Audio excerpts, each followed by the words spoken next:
నమో తస్స భగవతో అర్హతో సమ్మా సంబుద్ధస్స. ఈరోజు మనం అష్టాంగ మార్గంలోని చివరి అంగమైన సమ్యక్ సమాధి గురించి చెప్పుకుందాం. సమాధి అంటే కుశల చిత్త ఏకాగ్రతని సమాధి అంటారు. మన మనసులోని సంస్కార స్కందాన్ని గురించి కూడా మనం తెలుసుకోవాలి. 3 రకాలుగా సంస్కారాలు ఏర్పడతాయి. మొదటిది నీటి మీద గీసిన రాతల వంటివి. రెండవది ఇసుక మీద గీసిన రాతల వంటివి. మూడవది రాతి మీద రాసిన రాతల వంటివి. కొన్ని సంస్కారాలు నీటి మీద రాతల వలె ఏర్పడగానే చెరిగిపోతాయి. కొన్ని సంస్కారాలు ఇసుకపై రాతల వలె కొద్ది కాలం నిల్వ ఉండి చెరిగిపోతాయి. కొన్ని సంస్కారాలు జన్మ జన్మల వరకు వదలవు. ఇవి ఎలా ఏర్పడతాయో మనం తెలుసుకుందాం. ఎంత రాగంతో, ఎంత ద్వేషంతో, ఎంత తృష్ణతో కర్మలను చేస్తామో ఆ కర్మ యొక్క ఫలం మనసులో అంతే గాఢంగా ముద్రితమై ఉంటుంది. అదే సంస్కారం. ఉదాహరణకు, మీరు ఒక బస్సులో ప్రయాణం చేస్తున్నారు అనుకుందాం. కిటికీ గుండా ఎన్నో దృశ్యాలను, ఎందరినో వ్యక్తులను చూస్తూ పోతూ ఉంటారు. మీ ప్రయాణం పూర్తయిన తర్వాత మీకు ఎవరు గుర్తుంటారు? మీరు ఎక్కువ ఆసక్తితో ఏది గమనిస్తే అది మీకు గుర్తుంటుంది. అది రాగద్వేషాలతో గమనిస్తే సంస్కారం అవుతుంది. ప్రేమతో, కరుణతో, మైత్రితో గమనిస్తే పారమిత అవుతుంది. మన సంస్కారాలను పారమితలుగా మార్చుకోవడమే భగవానుడి ధ్యానాల లక్ష్యం. కనుక వర్తమానంలో మనం చేసే కర్మ అది రాగద్వేషాలతో చేస్తే ఆ సంస్కారంగా మారిపోతుంది. కనుక సంస్కార ఫలం భవిష్యత్ కాలంది.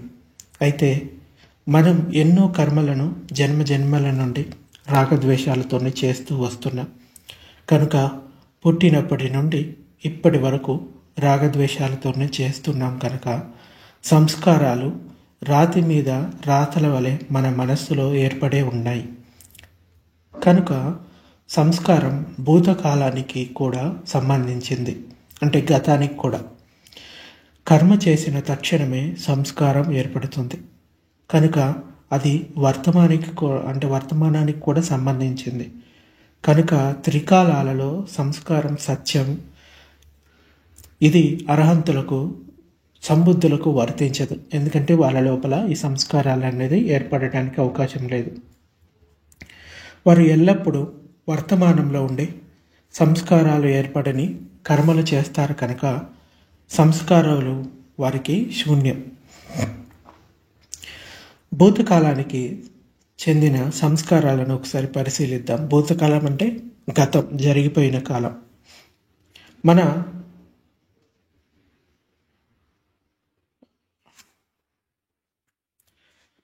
మన అలవాట్లన్నీ కూడా మన పూర్వపు సంస్కారాల పుట్టే. అలాగే మన రోగాలన్నీ మన సంస్కారాల పుట్టే. మనలో చేతన ఉంది, మనలో సంస్కారాలే ఉన్నాయి. సంస్కారాలను అనుసరించి చేతన కూడా ప్రవర్తిస్తూ ఉంటుంది. కర్మ చేసేటప్పుడు అవిద్య వలన, రాగంతో చేయడం వలన, ద్వేషంతో చేయడం వలన, కర్మలను ఎరుకతో, ప్రజ్ఞతో చేయడం తెలియకపోవడం వలన ఈ సంస్కారాలు ఏర్పడతాయి.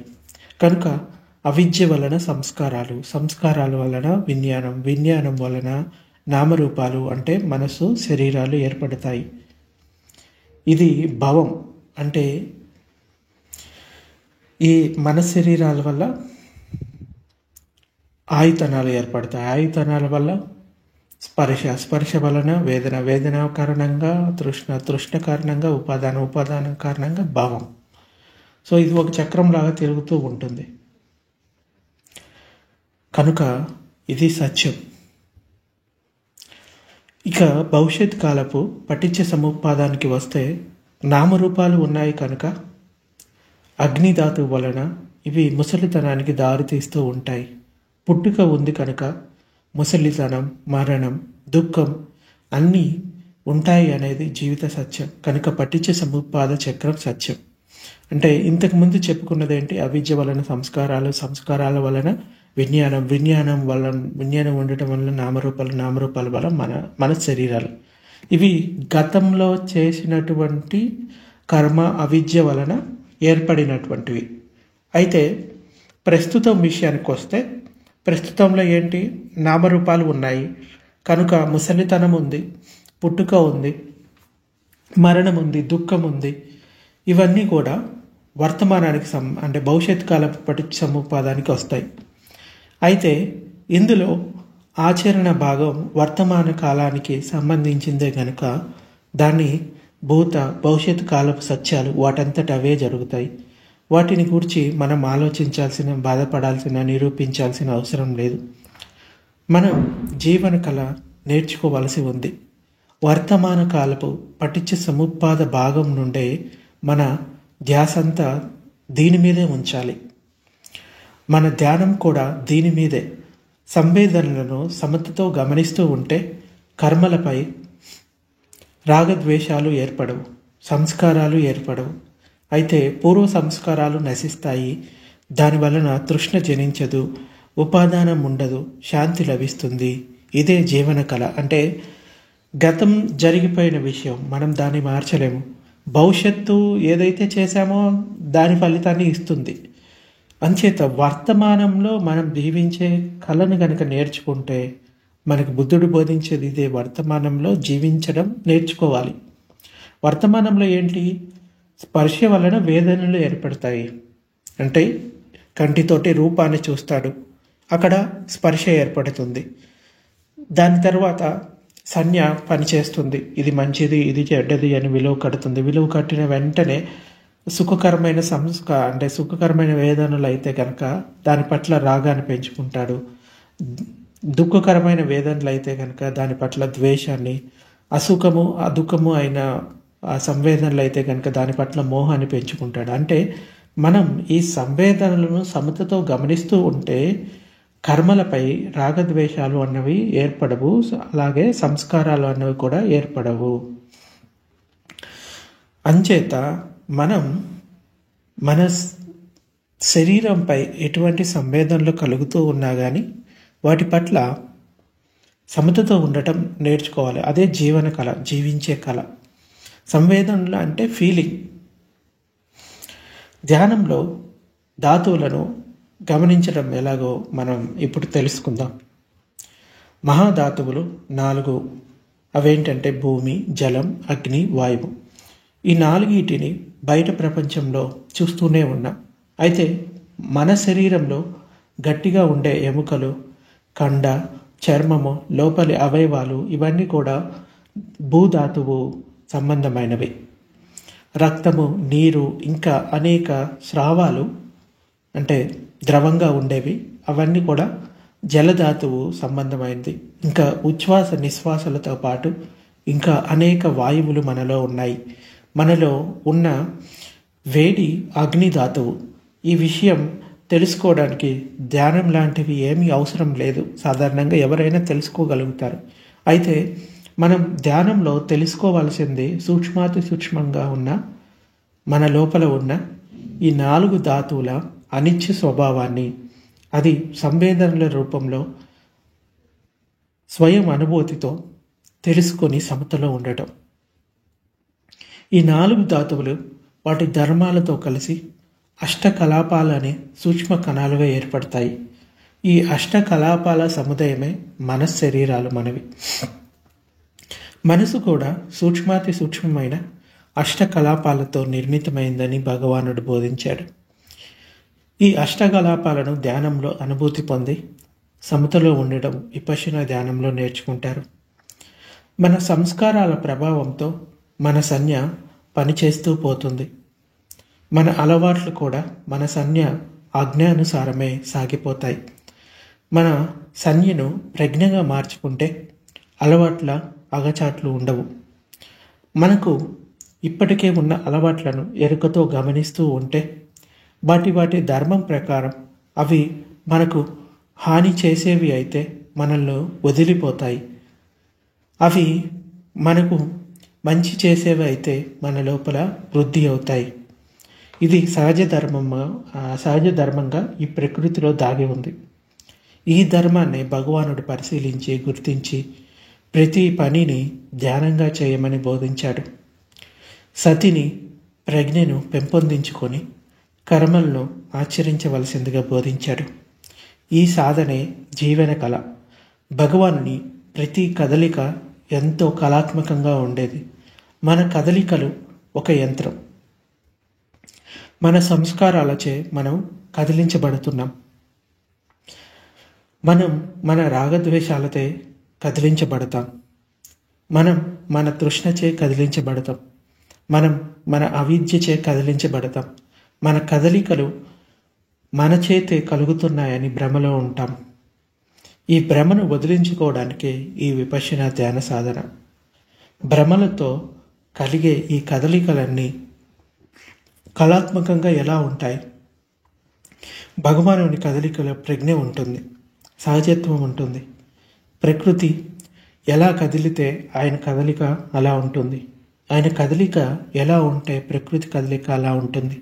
ప్రకృతి నుండి ఆయన్ను విడదీసి చూడలేం కనుక ఆయన తథాగతుడు, సృష్టిలో అత్యున్నత కళాత్మకమైన వ్యక్తి.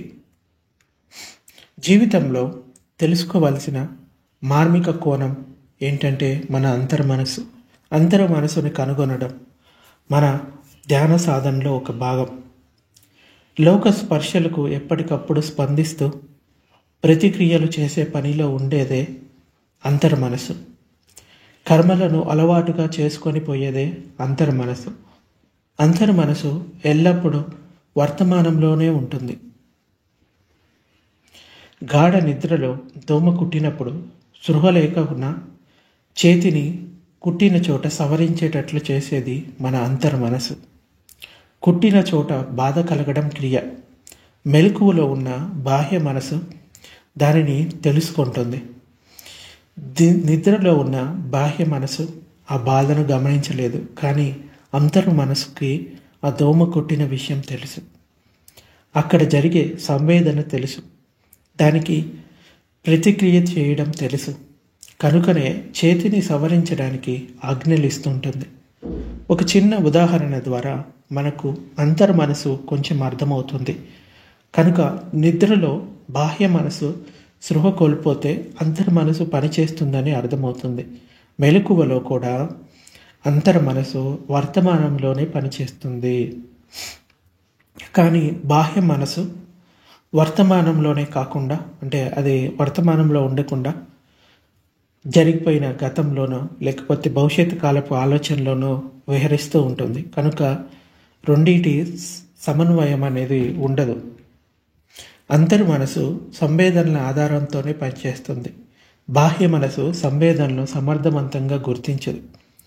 బాహ్య మనసును వర్తమానంలో నిలిపి ప్రజ్ఞతో సతితో సంవేదనలు గమనించే శిక్షణ ఇస్తే అంతర్ మనసు యొక్క ప్రతిక్రియలన్నీ తెలుస్తాయి.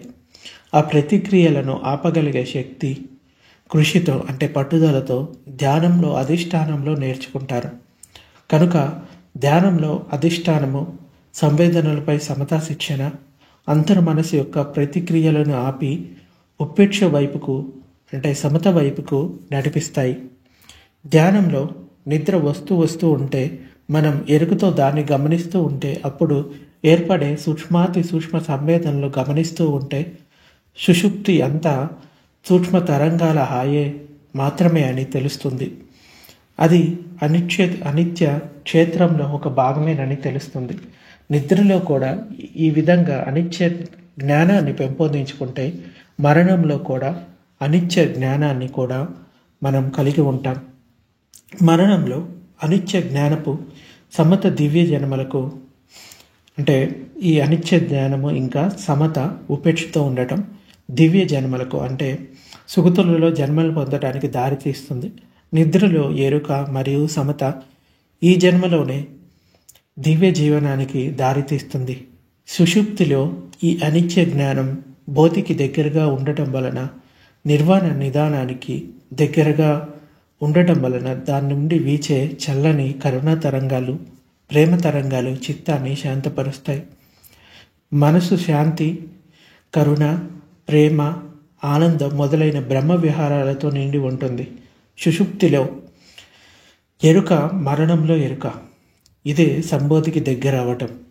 అలాగే కొందరు సత్యపట్టణంలో భగవానుడు వివరించిన అనుపశ్యనను క్రియాయోగంగా మార్చి సాధన చేయడం కూడా అతి మార్గం అవుతుంది. భగవానుడు కాయానుపశ్యనలో తల నుండి పాదాల వరకు కలిగే సంవేదనలో ఉన్నవి ఉన్నట్లుగా చూసే శిక్షణ ఇచ్చాడు. అయితే కొందరు ఈ అనుపశ్యను క్రియాయోగంగా మార్చారు. ఉదాహరణకు చేతి వేళ్లను గమనించేటప్పుడు ఆ వేళ్లను బిగబట్టి వదులుతూ అప్పుడు కలిగే సంవేదనలో గమనిస్తారు. ఇలా అనేక సార్లు వేగంగా బిగించి వదలడం వలన సంవేదనలు ఎక్కువగా కలిగి ఒక రకమైన శక్తి ప్రవాహం అనుభూతికి వచ్చి ఏదో అద్భుతం జరుగుతుందని, విశ్వశక్తి ప్రవాహాలు తమలో ప్రవహిస్తున్నాయని కొందరు భావిస్తూ ఉంటారు. దీనివలన వేరే వేరే ప్రయోజనాలు కలిగితే కలగవచ్చు. కానీ వారు సహజ ధర్మాన్ని వదిలివేశారు. అంటే ఏదైతే సహజంగా జరుగుతూ ఉందో దాన్ని చూడటం మొదలుపెట్టారు. అంటే సహజంగా కలిగే సంవేదనలపై సమతను వదిలివేశారు. ఆ సాధనలో సమతకు దారితీసే, ఉపేక్షకు దారితీసే అంశమేదీ లేదు. అనిత్య ప్రజ్ఞకు దారితీసే అంశమేదీ లేదు. క్రియల వలన కలిగే శక్తి ప్రవాహాల్లో సమత అనేది లేనే లేదు. సమత లేనిదే బోధి లేదు. కనుక ఇలాంటి క్రియాయోగాలు విపశ్యన ధ్యానానికి సంబంధించినవి కాదు, భగవానుడు ఉపదేశించినవి కాదు. ఇకపోతే కొందరు సహజ శ్వాసను కాకుండా శ్వాసను విపరీతంగా పెంచుతూ తగ్గిస్తూ శరీరం మొత్తంలో ఒక రకమైన శక్తి ప్రవాహాలను కల్పించుకుంటారు. వాటిని గమనిస్తూ ఒక రకమైన ట్రాన్స్లో ఉండిపోతారు. ఇది కూడా ఒక అసహజమైన పద్ధతి. సహజ శ్వాస యొక్క మార్పు ఇంకా లోక స్పర్శకు సంబంధించినవి. సహజ సంవేదనలోని మార్పు లోక స్పర్శకు సంబంధించింది, జీవితానికి సంబంధించింది. జీవితంలో కలిగే మార్పులకు సమతలో రావడానికి ఈ శ్వాసలోని మార్పును, సంవేదనలపై సమతను తెలుసుకోవడం, దాని ద్వారా జీవించే కళ పెరుగుతుంది. లోక స్పర్శకు ఇంకా జీవితానికి సంబంధం లేని ఈ క్రియాయోగం వల్ల, అతి శ్వాస సాధనల వల్ల, శ్వాస కుంభకాల వల్ల ఏ ప్రయోజనము ఉండదు. భగవానుడు ఇలాంటి సాధనలను నేర్పలేదు. భగవానుని ధర్మం జీవితానికి సంబంధించింది, జీవితంలోని దుఃఖానికి సంబంధించింది, దుఃఖ నిరోధానికి సంబంధించింది, దుఃఖ నిరోధ మార్గానికి సంబంధించింది. సంవేదనలపై సమతను సాధించడం ద్వారా దుఃఖం పరిసమాప్తమవుతుంది. ఇదే బుద్ధుని బోధనలు. భగవానుని ధ్యానంలో నేర్చుకోవాల్సిన ముఖ్యమైనది ఏమిటంటే, ఈ అనిత్య క్షేత్రంలో, మారిపోయే క్షేత్రంలో, పరిణామ ధర్మంలో మన మాట వినేది కాదని, నాది అనుకున్నది కాదు అని, అంటే నాది అనుకునేది కానీ ఏమీ లేదు, నేను అనుకున్న అహం ఏదీ లేదు, ఆత్మ ఏదీ లేదు, ఉందనుకోవడంలోనే దుఃఖం ఉంది. ఈ విపశ్యన ధ్యానంలో సంవేదనల అనిత్యతను తెలుసుకుంటూ సమతలో ఉంటూ ఎరుకతో అనిత్య క్షేత్రం మొత్తం నాది అనుకునే, ఆత్మ అనుకునేది ఏదీ లేదని తెలుసుకున్నప్పుడే దుఃఖం పరిసమాప్తమవుతుంది. ఇదే ధర్మసారం, బుద్ధుని బోధనల సారం, ఇంకా ధ్యానం యొక్క లక్ష్యం. మనం ఇంతకుముందు చెప్పుకున్న చర్చలో ధ్యానాలలో సంజ్ఞ ఉందా లేదా అన్నంత సూక్ష్మమైన స్థితులను తెలియజేసే లేదా ఆ స్థితులను అనుభూతి కలగచేసే ధ్యానాలన్నీ లోకీయ మార్గ జ్ఞానాలు. అంటే 8 రకాల ధ్యానాలు ఉంటాయి. ఆ స్థితుల వలన లభించే ఏ లోకాన్నైనా భవలోకాలే. కనుక ఈ ధ్యానాలను లోకీయ మార్గ ధ్యానాలు అంటారు. దుఃఖం నుండి పూర్తి విముక్తిని కలిగించి మళ్ళీ పునర్జన్మ లేని స్థితిని కలిగించే ధ్యాన మార్గాన్ని లోకోత్తర మార్గ జ్ఞానం అంటారు. విపశ్యన ధ్యానాన్ని లోకోత్తర ధ్యానం అంటారు. అష్టాంగ మార్గాన్ని ప్రజ్ఞా మార్గమని, లోకోత్తర మార్గమని అంటారు. మనో వికాసానికి తోడ్పడే అంగాలలో సమ్యక్ సమాధి 4 రకాలైన ధ్యానాలకు సంబంధించింది. మొదటి ధ్యానంలో అకుశల ఆలోచనలైనటువంటి కామ, వ్యాపాద, సోమరితనం, జడత్వం, పశ్చాత్తాపం, చంచలత్వం వీటికి చెందిన ఆలోచనలు విడిచి ప్రీతి, సుఖం, వితర్కం, విచారాలతో చిత్తం నిమగ్నం అవుతుంది. రెండవ ధ్యానంలో వితర్క విచారాలు నిరుద్ధమైపోగా ప్రశాంతత, దాన్ని ప్రశబ్ది అంటారు, ఏకాగ్రతలు పెంపొందుతాయి. ఇక్కడ కూడా ప్రీతి సుఖాలు ఉంటాయి. మూడవ ధ్యాన స్థితిలో క్రియాత్మక సంవేదన అయిన ప్రీతి కూడా మాయమవుతుంది. ఇప్పుడు ఏకాగ్రతతో కూడిన ఉపేక్షతో పాటుగా సుఖం కూడా ఉంటుంది. అంటే ఒక సమచిత్తం అనేది ఈ మూడవ ధ్యానంలో ఏర్పడుతుంది. నాలుగవ ధ్యానంలో సుఖము, అసుఖము, ప్రీతి అంటే సంతోషం, ఇంకా దుఃఖాలకు చెందిన అన్ని సంవేదనలు మాయమై కేవలం ఉపేక్షతో కూడిన సతి మాత్రమే ఉంటుంది నాలుగవ ధ్యాన స్థితిలో. ఈ విధంగా సమ్యక్ ప్రయత్నం, సమ్యక్ సతి, సమ్యక్ సమాధి వీటి ద్వారా మనసుని అదుపులోకి తెచ్చుకొని వికసింప చేసుకుంటారు. 4-5 ఏళ్ల ప్రాయంలోనే సిద్ధార్థుడు ఒక ఏరువాక పండగ రోజు శ్వాస మీద మనసుని నిలిపి ధ్యానంలో కూర్చున్నాడు. ఇది ఆయన కనుగొన్న ధ్యాన పద్ధతి. తర్వాత సిద్ధార్థుడు తనకు ఎదురైన నిమిత్తాల వలన వైరాగ్యం కలిగి పసివాడైన రాహుల్ని, అనుకూల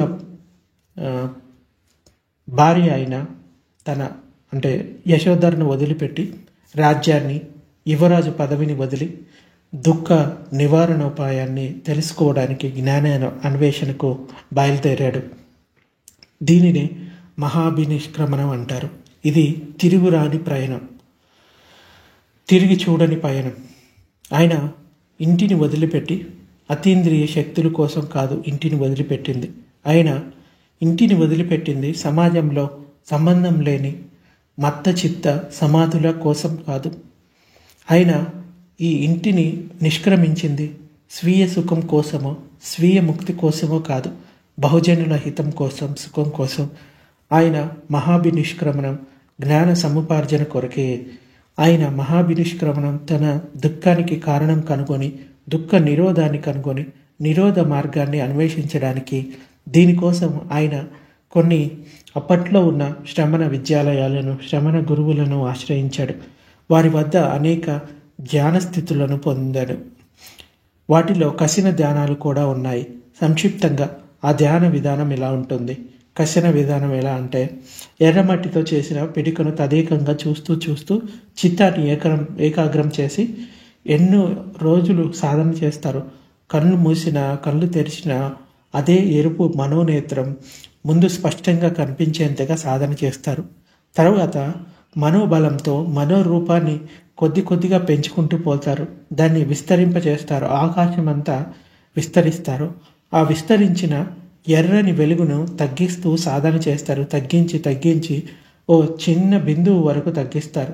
ఇలా తగ్గించుకుంటూ పెంచుకుంటూ కొన్నాళ్ళు సాధన చేస్తారు. ఇక చివరిగా ఏకాగ్రం చేసిన ఆ బిందువును, ఆ వెలుగు చుక్కను తన శరీరంలోని అణువుకు మనోబలంతో తిప్పుతారు.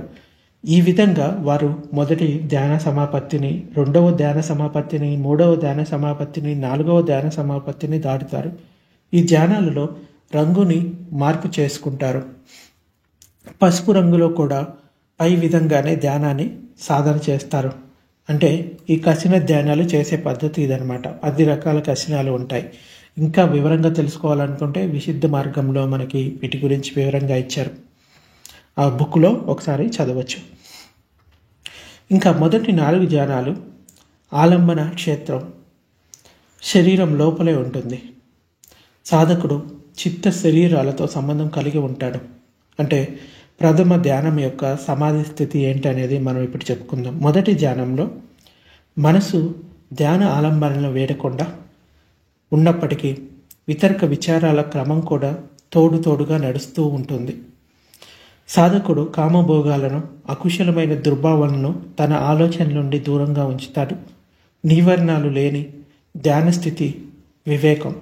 ఈ వివేకం వలన మనసులోని ప్రీతి ప్రమోదం ఉత్పన్నమై శరీరం మీద పులికింత రోమాంచితమైన సుఖత అనుభూతి కలుగుతుంది. సాధకుడు ఆ ప్రీతి సుఖపు సన్యలో సమాధి స్థితుడై ఉంటాడు. ఇదే మొదటి ధ్యాన సమాధి. రెండవ ధ్యాన సమాధి, ఈ ధ్యానంలో వితర్క విచారాలు క్రమం పూర్తిగా నిర్ధమైపోతుంది. వితర్క విచారాల నుండి ముక్తి పొంది చిత్తశాంతితో స్థితుడైన సాధకుడు చిత్తంలో కలిగిన ప్రీతి ప్రమోదము, ప్రసన్నత మరియు శరీరంలో కలిగే పులకిత రోమాంచిత సుఖపు సన్యలో సమాహితుడవుతాడు. ఇది రెండవ ధ్యాన సమాధి. వితర్క విచారం అంటే ఉదాహరణకి ఆనాపానాసతి చేస్తున్నారనుకోండి, లోపలికి వెళ్ళే శ్వాసని ఇంకా బయటికి వచ్చే శ్వాసని అంటే వితర్క విచారం చేస్తూ ఉన్నారు. సో అలా చేస్తూ పోతూ ఉంటే మనకి ఈ ధ్యాన స్థితులు అనేవి పొందడానికి అవకాశం ఉంటుంది. మూడవ ధ్యాన సమాధి స్థితి ఎలా ఉంటుందంటే, ఇందులో చిత్తం మీద అనుభవం అయ్యే ప్రీతి ప్రమోదాన్ని గుర్తించి వెలకట్టే సన్య కూడా సమాప్తమైపోతుంది. అంటే ప్రీతిపై విరాగం ఏర్పడుతుంది, ఉపేక్ష జనిస్తుంది, శరీరం అంతా తేలికగా హాయిగా సుఖంగా అనిపిస్తుంది. శారీరక సుఖానుభూతి, ప్రసన్నత సన్య నిలిచి ఉంటుంది. సాధకుడు ఈ సూక్ష్మ సన్యలో సమాహితుడైపోతాడు. ఇదే మూడవ ధ్యానం. ఇంకా నాలుగవ ధ్యాన సమాధి స్థితి, చిత్తానికి సంబంధించిన సౌమనస్యం అంటే చిత్త ఉల్లాసం, దౌర్మనస్యం అంటే చిత్త సంతాపం. ఈ రెండు మానసిక సుఖ దుఃఖాలను అనుభూతి పొందే సన్య నిరుద్ధం ముందే జరిగిపోయింది. ఇప్పుడు శారీరక సుఖ దుఃఖాలను పోల్చుకునే సన్య కూడా నిరుద్ధం అవుతుంది. అప్పుడు సుఖ దుఃఖరహితమైన విశుద్ధ ఉపేక్షతో కూడిన అప్రమత్త స్థితి ప్రాప్తమవుతుంది. సాధకుడు ఈ అప్రమత్త సన్యతో పాటు నాలుగవ ధ్యానంలో సమాధి స్థితుడవుతాడు. ఈ 4 ధ్యానాలను విజయవంతంగా పూర్తి చేసిన వారు విద్యార్థి దశను దాటుతారు. ఇక 5వ ధ్యానంలోకి ప్రవేశ అర్హతను పొందుతారు. ఇక ఇంతటితో భౌతిక ఆలంబనాలు సమాప్తమవుతాయి. ఈ 4 అరూప ఆయుధనాలను ఆలంబనంగా చేసుకుని సాధకుడు ఇంకా 4 ధ్యానాల్లో వరుసగా నిమగ్నమవుతాడు. అంటే ఇప్పటి వరకు ఈ మొదటి 4 ధ్యానాలు రూప ధ్యానాలు అంటారు. ఇప్పుడు చెప్పబోయే 4 ధ్యానాలు అరూప ధ్యానాలు అంటారు. అయితే కొంతమంది ఇక్కడ సన్య లేని స్థితిని, ఉపేక్షతో ఉన్న స్థితిని నిబ్బానంగా భావిస్తారు. కానీ నిజానికి నిబ్బానం అంటే రాగద్వేష మోహాలు లేని స్థితి. ఇంకా ఈ ధ్యానాల నుంచి బయటకు వచ్చిన తర్వాత వారిలో రాగద్వేష మోహాలు ఉన్నాయి అంటే కనుక ఇంకా ఆ నిబ్బానాన్ని పొందలేదు అని గమనించాలి. ఈ ధ్యాన స్థితుల్లో సుఖాలు ఎటువంటి అంటే మనల్ని ఆ స్థితి నుండి బయటికి రానివ్వవు. బయటికి వస్తే దుఃఖంగా అనిపిస్తుంది. వాటికే బాగా అటాచ్ అయిపోతారు. అంటే ఒక వ్యసనం కింద మారిపోతుంది. అది అలా మారకుండా చూసుకోవాలి. అక్కడే ఆగిపోకూడదు. ఈ ధ్యాన స్థితుల్లోనే ఆగిపోకూడదు. అంటే ఒక డ్రగ్ లాంటి మత్తుని కలిగిస్తుంది ఆల్మోస్ట్. సో దాని నుంచి బయటపడకపోతే ఎప్పుడైనా ఇబ్బంది కలిగిందంటే ఆ ధ్యాన స్థితుల్ని వాళ్ళు సాధన చేస్తూ ఉంటారు. మన అంతిమ లక్ష్యం ఈ ధ్యాన సమాధుల్ని పొందడం కాదు, నిబ్బానాన్ని పొందటం. అనిత్య దుఃఖ అనాత్మలను అనుభూతిపూర్వకంగా తెలుసుకోవడం, వాటికి ఈ ధ్యాన సమాధులు సహకరిస్తాయి తప్ప ఈ ధ్యాన సమాధులే మనకి అంతిమ లక్ష్యంగా ఉండకూడదు. తర్వాత 4 అరూప ధ్యానాలు. 5వ ధ్యాన సమాధి స్థితి అదేంటంటే, ఈ స్థితిలో సాధకుడు తన ఆలంబనంగా అనంత ఆకాశాన్ని ఎన్నుకుంటాడు. దీన్ని ఆలంబనంగా చిత్తాన్ని వ్యాపింపచేస్తాడు. ఆ వ్యాప్తిలో ఎక్కడ ఏ ఆటంకము ఉండదు. ఏ భౌతిక పదార్థపు అడ్డంకి కానీ ఆటంకం కానీ ఉండదు. సాధకుడు ఈ అనంత ఆకాశ సన్యలో 5వ ధ్యానంలో సమాహితుడైపోతాడు. 6వ ధ్యాన సమాధి స్థితి. సాధకుడు ముందడుగు వేసి అనంత ఆకాశ ఆలంబన నుండి విజ్ఞాన ఆలంబనను అంటే చేతన యొక్క ఆలంబనను తెలుసుకుంటాడు. ఈ చేతనను కూడా అనంతంగా వ్యాపింపచేస్తాడు. ఈ వ్యాప్తిలో ఏ అడ్డంకి ఆటంకం కలగనంత వరకు సాధన చేస్తాడు. నిరంతరతను పాటిస్తాడు. ఇప్పుడు అతడు అనంత విజ్ఞాన సన్య అనగా 6వ ధ్యానంలో సమాహితమైపోతాడు. 7వ ధ్యాన సమాధి స్థితి. సాధకుడు అనంత విజ్ఞాన సంజ్ఞను కూడా అతిక్రమించి ముందుకు సాగి చూస్తాడు. ఇప్పుడే ఆలంబనం మిగిలి లేదు. అంటే ఇప్పుడు ఎటువంటి ఆలంబనం మిగిలి లేదు. ఆలంబనం కొంచెం కూడా మిగిల లేదని తెలుసుకుంటాడు. ఆకించిన శూన్యమే, అంటే ఆకించిన సంజ్ఞలో అనగా 7వ ధ్యానంలో సమాహితుడవుతాడు. సిద్ధార్థుడు ఇంతవరకు అంటే ఈ 7 ధ్యాన సమాధుల వరకు ఆలార కలాముని వద్ద నేర్చుకున్నాడు. అంటే ఆయన ఇంటిని వదిలిపెట్టిన తర్వాత కొంతమంది శ్రమణులు కలిసి మొట్టమొదట ఆలార కలాముడి దగ్గరికి వెళ్ళి ఈ 7 ధ్యాన సమాధి స్థితిలో వెంటనే నేర్చుకుంటాడు. తన లక్ష్యమైన పరమసత్యం యొక్క అంతిమ స్థితి అందుకోలేదని తెలుసుకున్నాడు. దాని కొరకు ఉద్దక రామపుత్రుని వద్ద 8వ ధ్యానం నేర్చుకోవడానికి వెళ్ళాడు.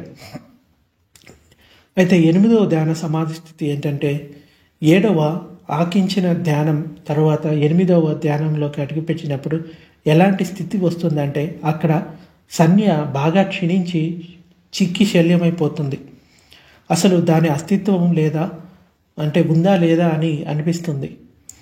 అది ఉంది అనడంలోనూ లేదు అనడంలోనూ భేదం ఉండదు. సంజ్ఞ చేసే పనులు పేరు పెట్టడం, ఇది ఫలానా అని గుర్తించడం, వెలకట్టడం. ఈ స్థితిలో దేనిని గుర్తించగలదు, ఏ పేరును సంబోధించగలదు, దేని ఆకాశమని, దేని విజ్ఞానమని, దేని ఆకించనమని అనగలదు. ఆ స్థితి వీటన్నిటికీ అవతలది.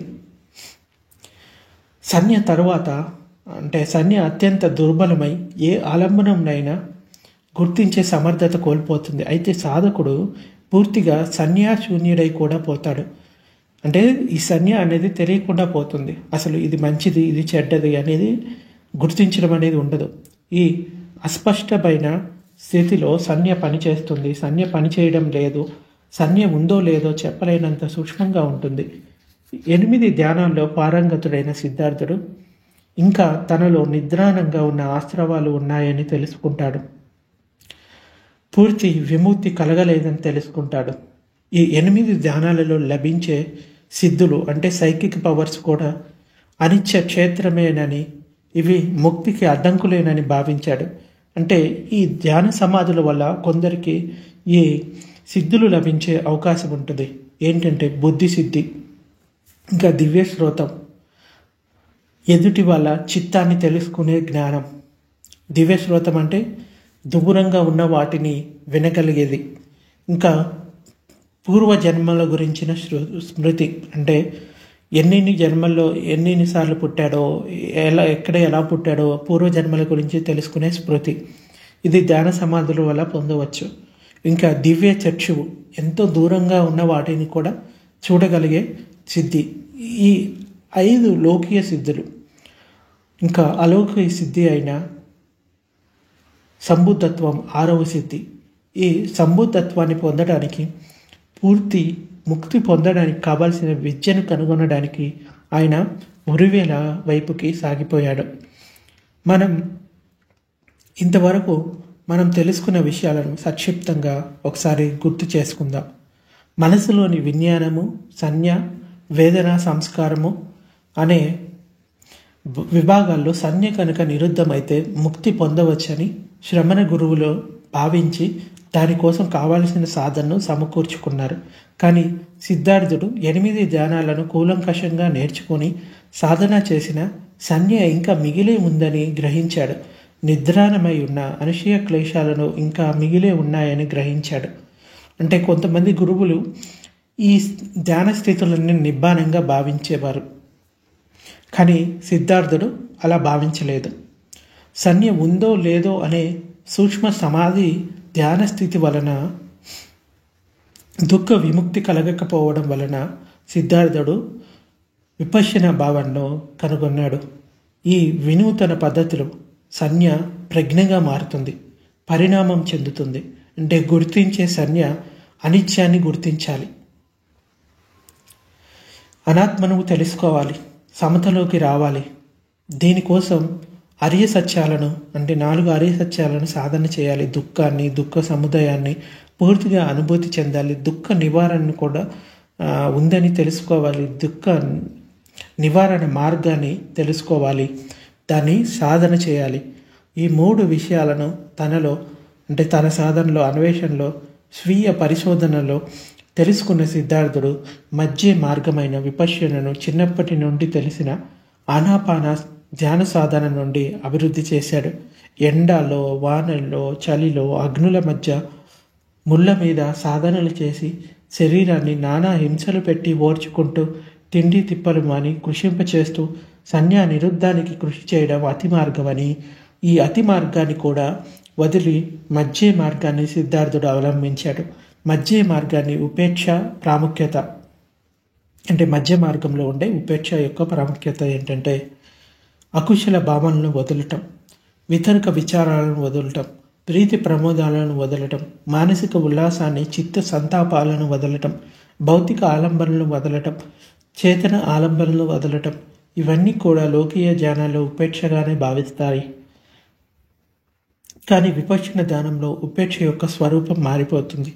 లోకీయ ధ్యానాలుగా చెప్పబడే 5, 6, 7, 8 ధ్యానాలకు సమతా ధ్యానాలు అంటారు. కానీ విపశ్యన ధ్యానాన్ని సమతా ధ్యానం అంటారు. ఈ ధ్యానంలో ఉపేక్ష అంటే సమతా స్థితి కలిగి ఉండటం. మధ్య మార్గాన్ని అంటే మధ్య మార్గంలో ఉండటం ఎలాగో ఒకసారి తెలుసుకుందాం. విపశ్యన ధ్యానంలో శరీరంపై సహజంగా కలిగే సంవేదనలను స్థూలంగా ఉన్న, సూక్ష్మంగా ఉన్న, సూక్ష్మాతి సూక్ష్మంగా ఉన్న వాటిని వచ్చిపోయే అంటే పుట్టిగిట్టి అనిత్యాలని స్వానుభూతితో తెలుసుకుంటూ ఉపేక్షలో నిలుస్తాడు. అంటే సమతలో నిలుస్తాడు. దేన్ని పట్టుకు వేలాడటం, దేనికి ఏ విలువ కట్టడు, అన్నిటిని ఉపేక్షతో ఉండటం నేర్చుకుంటాడు. ఉపేక్ష వైరాగ్యంగా, ఈ ఉపేక్ష భోజ్యంగా మారుతుంది. ఆనాటి వైశాఖ పూర్ణిమ రోజు భగవానుడు సంవేదనల అనిత్య క్షేత్రాన్ని సూక్ష్మాతి సూక్ష్మంగా పరిశీలిస్తూ సమతలో నిలుస్తూ క్రమంగా ద్వేషం, రాగం, మోహాలను జయించగలిగాడు. ఇంకా పురోగమిస్తూ అన్నిటికన్నా సూక్ష్మమైన నిర్వాణ స్థితిని చేరుకున్నాడు. అనిత్య క్షేత్రంలో సంవేదనల కన్నా సూక్ష్మమైనవి మరేవి లేవు. నిబ్బాన క్షేత్రంలో సంవేదనలు నిరుద్ధమవుతాయి కనుక సంవేదనలు లేని స్థితి నిబ్బాన స్థితి. ఈ విధంగా ఆయన సంబోధిని సాధించాడు. అనిత్య క్షేత్రాన్ని బాహ్యంగా ఎంత తెలుసుకున్నా బోధి దొరకదు, బాధ వదలదు. మన శరీరాల్లో అనిత్య క్షేత్రాన్ని స్థూలం నుండి సూక్ష్మం వరకు, ఇంకా సూక్ష్మాతి సూక్ష్మం వరకు స్వ అనుభూతితో పరిశీలించడానికి భగవానుడు 4 సతిపట్టణాలను ఎరుకతో పెంపొందించుకునే సాధనలు తెలిపాడు. అవి కాయానుపశన, వేదనానుపశన, చిత్తానుపశన, ధర్మానుపశన. ఈ 4 సతిపట్టణాలను మనం సాధన చేయడం వల్ల ఈ అనిత్య భావన, దుఃఖము, ఇంకా అనాత్మ భావన ఇంకా బలపడతాయి. ఈ కాయానుపశనలో మనకి ఇలా చెప్తాడు, ఆనాపానసతి ద్వారా కాయాన్ని చూడటం అంటే ఈ వచ్చేపోయే శ్వాస ద్వారా ఇంకా శరీరంలో ఉన్న కదలికలను గమనించడం, ఇదంతా కాయానుపశన. వేదనానుపశన అంటే క్షణక్షణం వర్తమానంలో ఉంటూ మన శరీరాలకు పరస్పరం కలిగే ప్రతి స్పర్శ వల్ల కలిగే సంవేదనలు, అవి సూక్ష్మమైనవి అయినా స్థూలమైనవి అయినా తల నుండి పాదాల వరకు వెతికి తెలుసుకోవడాన్ని వేదనానుపశన అంటారు. చిత్తానుపశనలో చిత్త శరీరాలకు మధ్య వారధి సంవేదనలు సూక్ష్మంగా పరిశీలించడం నేర్చుకుంటే చిత్తంలో కలిగే ప్రతి ఆలోచనలకు ఇంకా ప్రతి సంకల్పానికి అనుబంధంగా సంవేదనలు మేల్కొంటాయని తెలుస్తుంది. లోకస్పర్శ వల్ల కలిగే ప్రతి సంవేదనలకు అనుగుణంగా చిత్తంలో ఆలోచన మేల్కొంటుందని తెలుస్తుంది. సంవేదనాశీలి కాని చిత్తం అవిద్యలో ఉండి కార్యకారణ సంబంధాన్ని తెలుసుకోలేదు, అంటే పటిచ్చ సముపాదాన్ని తెలుసుకోలేదు. సరైన దృష్టిని, సరైన ప్రజ్ఞను అలవర్చుకోలేకపోతుంది. సరైన చిత్తానుపశన అంటే చిత్తంలో జరిగే ఆలోచనలు, వాటి మార్పులను గమనించడమే కాదు, వాటికి అనుగుణంగా స్పందించే సంవేదనలు గమనించి సమతలోకి రావడం. కనుక ఆలోచనలు కేవలం చిత్తానికి సంబంధించినవే అనుకుంటే పొరపాటు పడినట్లే. చిత్తానికి ఇంకా శరీరానికి వారధిగా ఉన్న సంవేదనలను సూక్ష్మాతి సూక్ష్మంగా గమనించడం నేర్చుకుంటే ఆలోచనలకు ఇంకా శరీరానికి ఉన్న సంబంధం కూడా మనకి తెలిసి వస్తుంది. కనుకనే విపశ్యన నామరూపాలకు సంబంధించింది, అంటే మనస్సు శరీరానికి సంబంధించింది. ఒకటి లేకుండా మరొక దానితో సంపూర్ణ జ్ఞానం కలగదు. కనుక వేదనానుపశ్యన వలన చిత్తానుపశ్యన కూడా జరుగుతుందని తెలుసుకోవాలి. ఇంకా కాయానికి కలిగే అంటే శరీరానికి కలిగే ప్రతి స్పర్శ సంవేదనలు జనింపజేస్తుంది. లోక స్పర్శ లేకుండా శరీరం ఒక్క క్షణం కూడా మనలేదు. స్పర్శ అంటే సంవేదన ఉంటుంది, అంటే స్పర్శ ఉంటే మనకి సంవేదన తప్పకుండా ఉంటుంది. కనుక వేదనానుపశ్యన చేస్తుంటే కాయానుపశ్యన చేసినట్లే. ఇంకా ధర్మానుపశ్యనలో వేదనానుపశ్యన యొక్క ప్రాముఖ్యం ఏంటంటే ఎప్పటి నుండో ధర్మం యొక్క అసలైన అర్థం మారిపోయింది. ఇప్పుడు ధర్మం అంటే ఏ మత సాంప్రదాయాన్నో అని అర్థంలో వాడుతూ ఉన్నారు. ధర్మం అంటే సహజ స్వభావం. అగ్ని యొక్క సహజ స్వభావం ఏంటి? కాలడం. నీటి యొక్క స్వభావం కదలడం, దాహం తీర్చడం. కోపం యొక్క స్వభావం కాల్చుకు తినడం. మైత్రి యొక్క స్వభావం సంతోషంగా ఉండడం.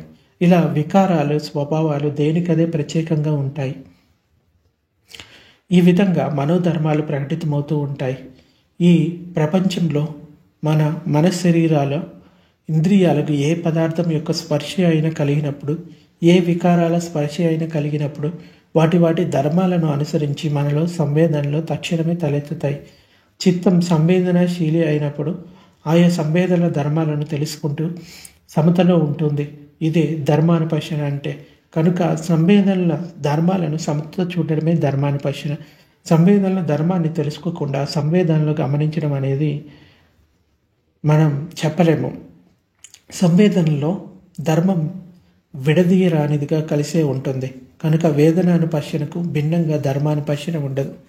ఇక్కడ ధర్మం అంటే ఆలోచనలు అని అర్థం.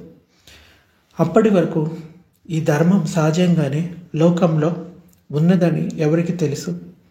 ఎవరి చేత సాధన కూడా చేయబడలేదు.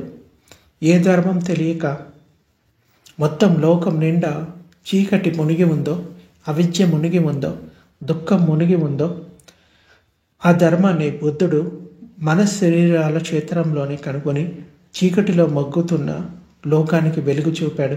అవిద్యలో మునిగిన లోకానికి జ్ఞానాన్ని ప్రసాదించాడు. దుఃఖంలో అలమటిస్తున్న జనవాళికి దుఃఖ విముక్తి మార్గాన్ని చూపాడు. లోక స్పర్శల వలన సంవేదనలు వాటంతట అవే ఉత్పత్తి అవుతాయని మొట్టమొదటి ధర్మం అంటే అనాత్మకత, అంటే అవి ఆటోమేటిక్గా జరుగుతాయి. అక్కడ నేను అనే భావన ఏమీ లేదు. అందుచేత అది అనాత్మకత. ఆ తర్వాత ప్రతి సంవేదన పట్ల మనం ప్రతిక్రియ చేస్తూ రాగాన్నో ద్వేషాన్నో మోహాన్నో జనింపు చేసుకుంటామనేది రెండో ధర్మం. అది ఆత్మభావన. ఇది దుఃఖ కారణం.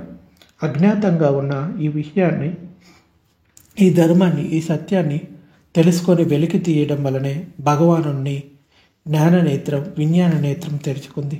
సంబోధిని పొందాడు, స్వయం ప్రకాశం పొందాడు. బోధిసత్వుడు ఇప్పుడు సమ్యక్ సంబుద్ధుడయ్యాడు. మనకు కనపడే ఈ స్థూల శరీరంలో ఎలాంటి ఘనత్వము లేదని సంవేదనల ఆధారంతోనే ఆ అపూర్వ ధార్మిక మహాశాస్త్రజ్ఞుడు తెలుసుకున్నాడు, అంటే బుద్ధుడు తెలుసుకున్నాడు. సంబోధి పొందిన తర్వాత ఆయన జ్ఞాన నేత్రాన్ని బయటి విశ్వంలో కూడా ఎలాంటి ఘనత్వం లేదని తెలుసుకొని ఆ సత్యాన్ని ప్రకటించాడు.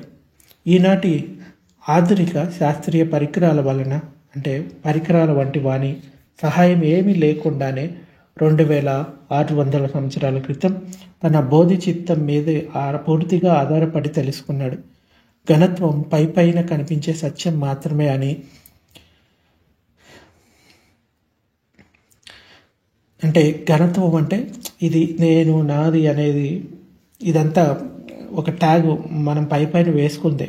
కానీ నిజానికి ఇక్కడ ఘనత్వం అనేది ఏమీ లేదు. సాలిడిటీ అనేది అసలు ఏమీ లేదు. ఇది అలా కనిపిస్తుందంటే అంటే కనిపిస్తుంది అంతే.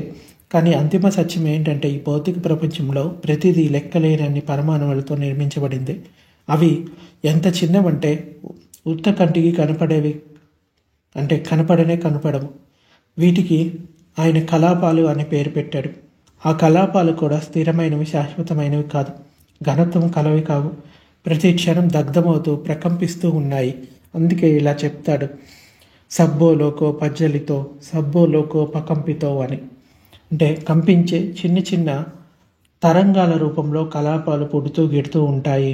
ఉత్పాద వయదమ్మినో అంటే పుడుతూ గిడుతూ ఉండడమే అనిశ్చిత తత్వమే వాటి నిజమైన స్వభావం, సహజ స్వభావం. ఈ 4 మహాధాతువులు అష్టకలాపాలు కూడా అదే అనిత్య స్వభావాన్ని కలిగి ఉన్నాయి. లిప్త కాలంలో ఆ కణాలు ఎన్నో మిలియన్ ట్రిలియన్ సార్లు పుడుతూ గిడుతూ ఉంటాయి. కనిపెట్టలేనంత ఈ వేగం వలన అవి శాశ్వతమైనవిగా భ్రమ కలిగిస్తూ ఉంటాయి. కానీ అవి నిజంగా అనిత్యమైనవి. మన శరీరాల్లో వేగంగా జరిగే ఈ ఉదయ వేళ చర్యల వలన మన సంవేదనలు కలుగుతూ ఉంటాయి శరీరంలో. అంటే అన్ని ధర్మాలు వేదనల చుట్టూ తిరుగుతాయి. ఇది ప్రకృతి యొక్క మరో ధర్మమే. దానంతట అదే ప్రకటితమవుతుంది. మనసుతో పాటు ఉద్భవించే మనో పదార్థాలైన చేతసికాలు అంటే ధర్మాలు సంవేదనల రూపంలో కలిగి తీరుతాయి. ఇంకా కొంచెం మిగిలి ఉంది, రేపు చెప్పుకుందాం.